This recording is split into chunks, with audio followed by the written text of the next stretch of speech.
Olá, boa noite. Estamos aqui mais uma vez para aquele momento de descanso, o descanso físico e o descanso mental. Proporcionar momento de relaxamento, desacelerando os pensamentos, acalmando a mente. Deite-se numa posição confortável, relaxe os músculos, feche os olhos e vamos para mais uma história,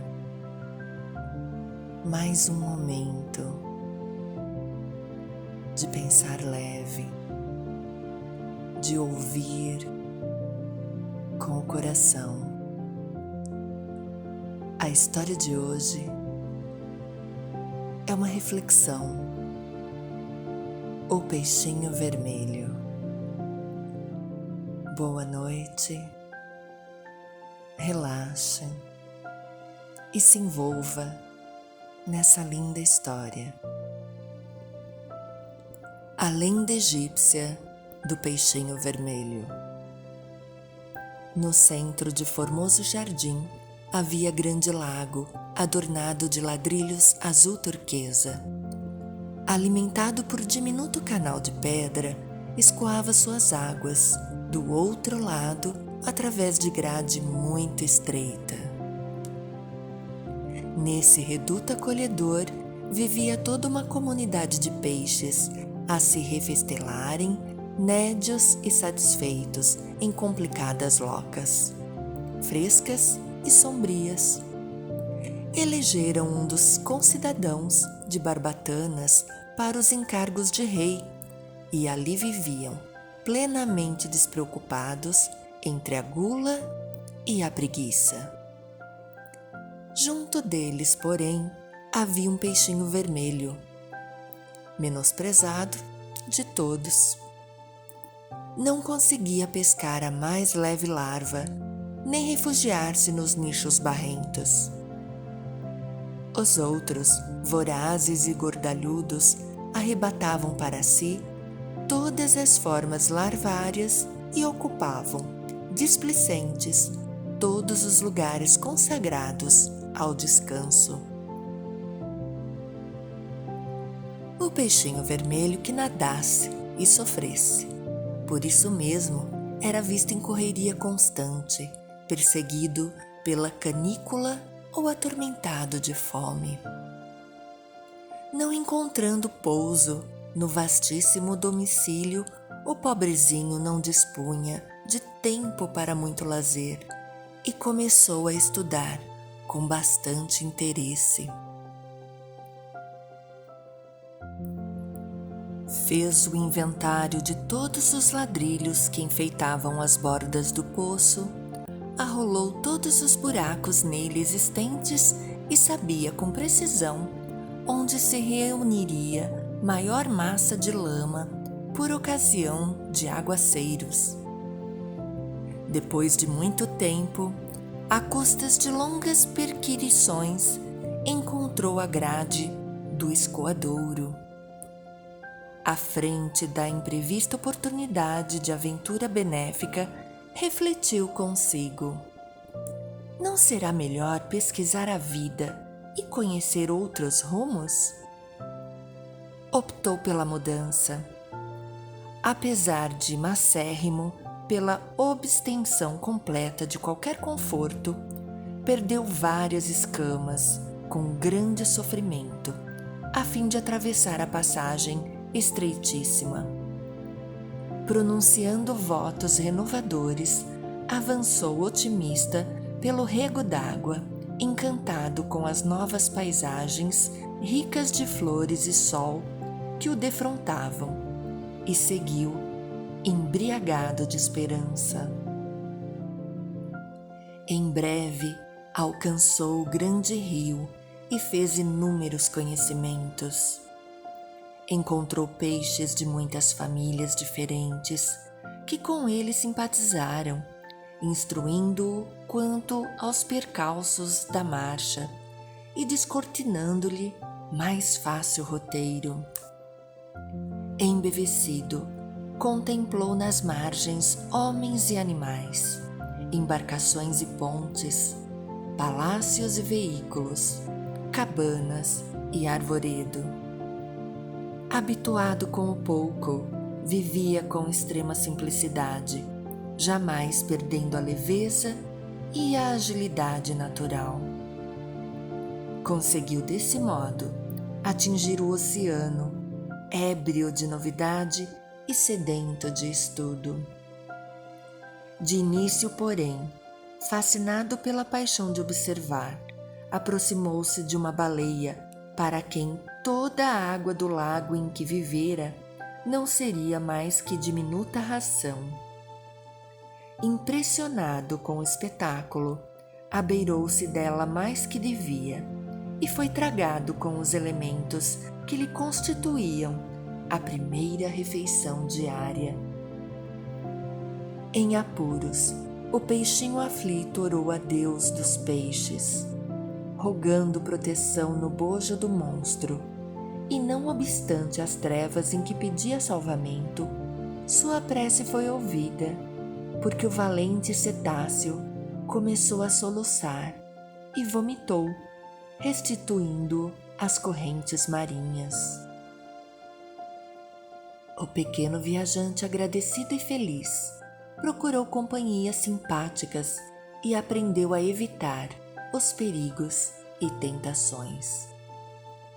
Plenamente transformado em suas concepções do mundo, passou a reparar as infinitas riquezas da vida.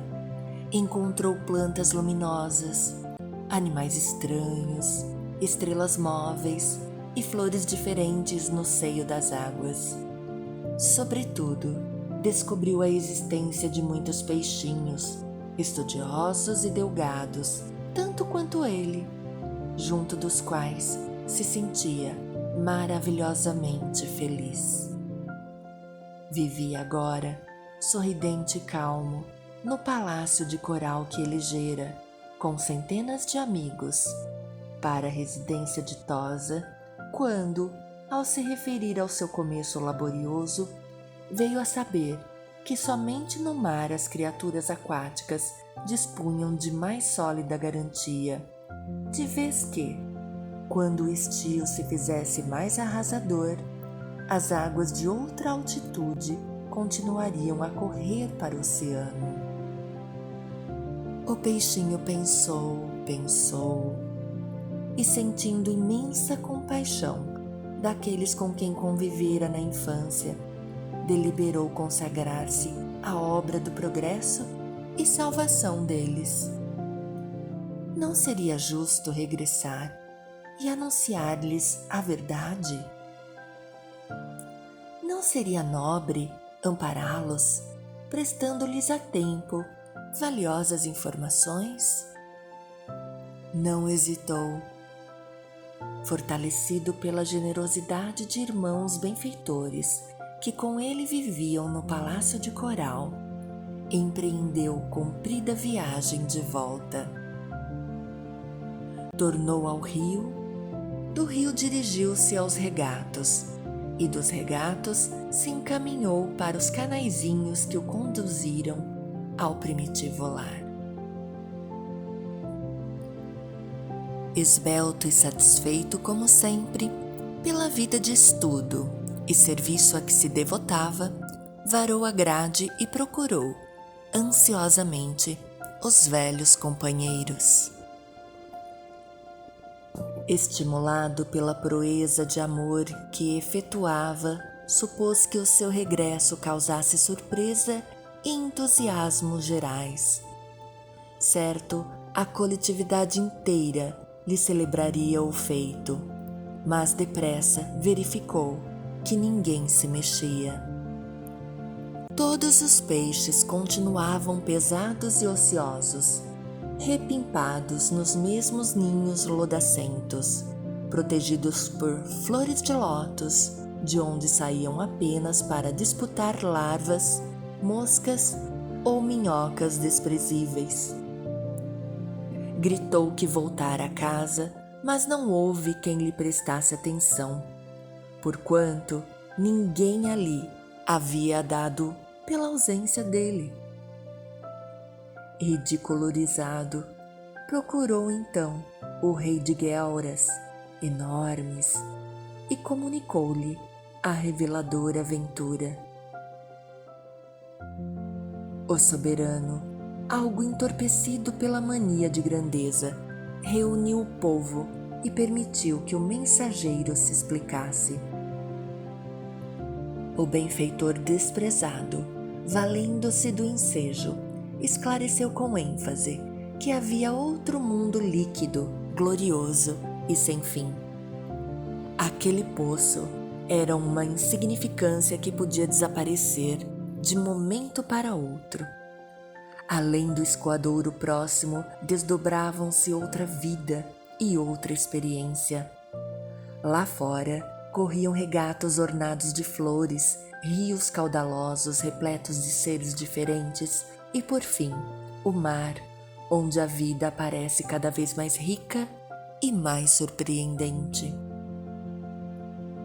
Descreveu o serviço de tainhas e salmões, de trutas e esqualos. Deu notícias do peixe-lua, do peixe-coelho e do galo do mar.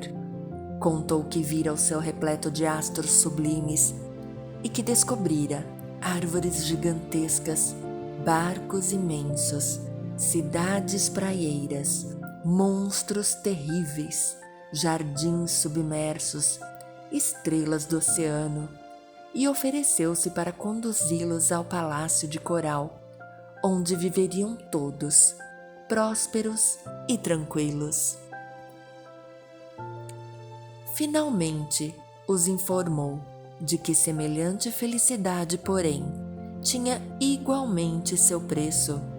Deveriam todos emagrecer, convenientemente, abstendo-se de devorar tanta larva e tanto verme nas locas escuras e aprendendo a trabalhar e estudar tanto quanto era necessário a aventurosa jornada. Assim que terminou, gargalhadas estridentes coroaram-lhe a preleção. Ninguém acreditou nele. Alguns oradores tomaram a palavra e afirmaram solenes que o peixinho vermelho delirava, que outra vida além do poço era francamente impossível, que aquela história de riachos, rios e oceanos era mera fantasia de cérebro demente, e alguns chegaram a declarar que falavam em nome de Deus, do Deus dos peixes, que trazia os olhos voltados para eles unicamente. O soberano da comunidade, para melhor ironizar o peixinho, dirigiu-se em companhia dele até a grade de escoamento e, tentando de longe a travessia, exclamou borbulhante: "Não vês que não cabe aqui nenhuma só de minhas barbatanas? Grande tolo, vai-te daqui, não nos perturbe com o seu bem-estar. Nosso lago é o centro do universo. Ninguém possui vida igual à nossa." Expulso a golpes de sarcasmo, o peixinho realizou a viagem de retorno e instalou-se, em definitivo, no palácio de coral, aguardando o tempo. Depois de alguns anos, apareceu pavorosa e devastadora seca. As águas desceram de nível e o poço onde viviam os peixes pachorrentos e vaidosos esvaziou-se, compelindo a comunidade inteira a perecer, atolada na lama. Essa história, aparentemente infantil, mas muito gostosa de ouvir, muito gostosa de refletir, nos leva a pensar sobre quantas vezes é preciso fazer escolha, quantas vezes é preciso se esforçar, lutar, encontrar caminhos. A inércia, a acomodação nos deixa em lugares aparentemente confortáveis, mas não necessários, muito menos propícios, nem tampouco prósperos. A gente se acomoda e se acostuma com o pouco, com o quase nada, com o não esforço, com a aparente calmaria e vive mal. E tem uma vida ruim. As mudanças, a prosperidade, os melhores caminhos requer esforço, requer dedicação, requer muitas vezes longos estudos e longas caminhadas. Mas as conquistas, as benfeitorias e as alegrias valem a pena.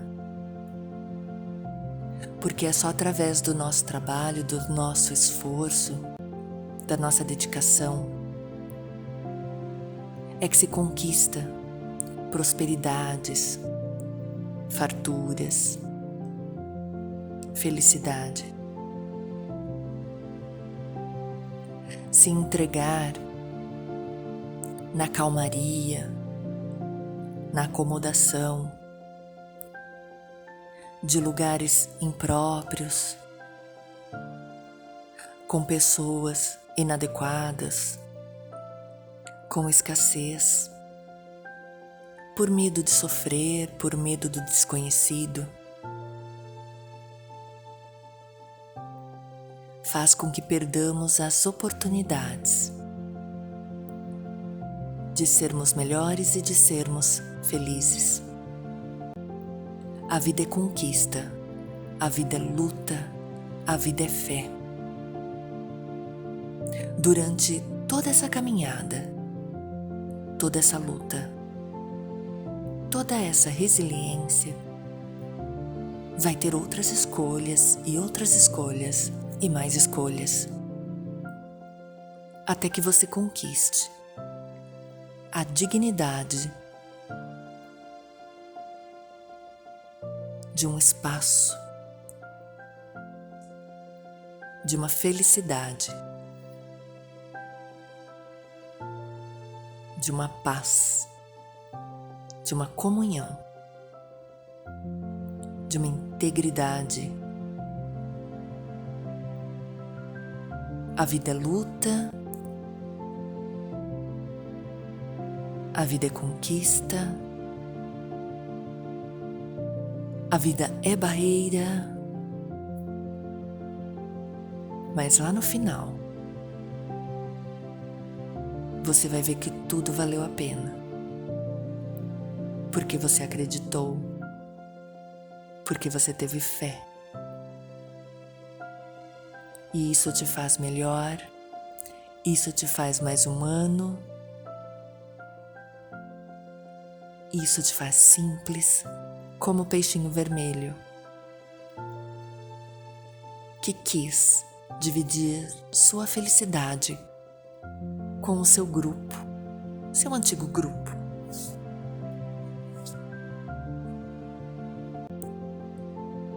Mas eles não acreditaram, desdenharam e novamente humilharam o pequeno peixinho vermelho. Ele fez a parte dele.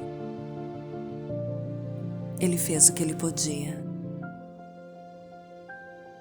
E ele voltou para a sua alegria, para a sua felicidade, para as suas conquistas.